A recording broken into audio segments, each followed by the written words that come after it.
ओम शांति। तन से तो कोई बंधन नहीं है, पर मन का बंधन बड़ा खतरनाक है। ये व्यर्थ संकल्प, ईर्ष्या, बेलापन, आलस्य के संकल्प, ये बंधन है।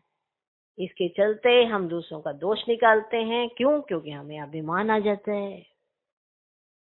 अभिमान में कोई गरीब अमीर नहीं है। गरीब को भी बहुत अभिमान है अपनी मैं का, क्योंकि कलयुग का अंत है। इतनी निर्मानचित अवस्था अब किसी की रहे नहीं। सोचो, ये बाबा तब से समझा रहे हैं जब से संगम युग शुरू हुआ है ना। इतने वर्ष हो गए हैं, फिर भी हमें ये पाठ पक्का सा नहीं हुआ।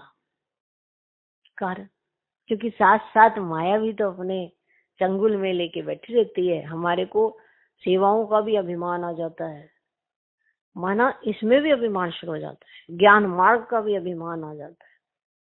तरह तरह के अभिमान है, विचित्र है। पेपर तो लास्ट तक हर तरफ से आएंगे, चाहे आप कहीं पर भी बैठे हो। कोई कहेगा घर में नहीं आएंगे, घर में भी आएंगे, अलग तरह के आएंगे। कोई कहेगा सेंटर पे नहीं आएंगे, सेंटर पे भी आएंगे, अलग तरह के आएंगे जरूर। खाना पीना, सोना, उठना, बैठना, ये तो हर एक के जीवन का ये कर्म है। तो इसमें आएंगे ही आएंगे। किसी ना किसी से तो मुलाकात करोगे ही, तो कहीं ना कहीं से तो आएंगे ही। अब जितनी शक्तियां आपके अंदर होंगी, जितने गुण आपके अंदर होंगे, उसी तरह से आप उस सिचुएशन को फेस करेंगे। कोई ये सोचे कि इससे मेरी नहीं बनती, इसको हटाओ, उससे नहीं बनती, इसको हटाओ, उससे नहीं बनती, इसको हटाओ। किस किस को हटाओगे? बस खुद के अंदर से व्यर्थ को नहीं हटा सकते, इसलिए हम व्यक्तियों को हटाते चले जाते हैं और हमें लगता है कि अब हम ठीक है। और फिर लास्ट में रह जाएंगे अकेले। और जब रहेंगे अकेले, फिर अब चाहिए कोई, फिर भगवान को फिर गुहार लगाएंगे कि आपने मेरा क्या किया। उन्होंने कदम कदम पर समझाया, ऐसे नहीं करना, ऐसे करो, ऐसे नहीं करना, ऐसे करो। फिर भी हम नहीं समझे। कदम कदम पर उनकी समझानी, उनका साथ था, फिर भी नहीं समझे। फिर रह गए अकेले। अब रो अपनी किस्मत को, क्योंकि पता नहीं किस किस की मत पर चले हैं। तो अब रो फिर किस्मत को।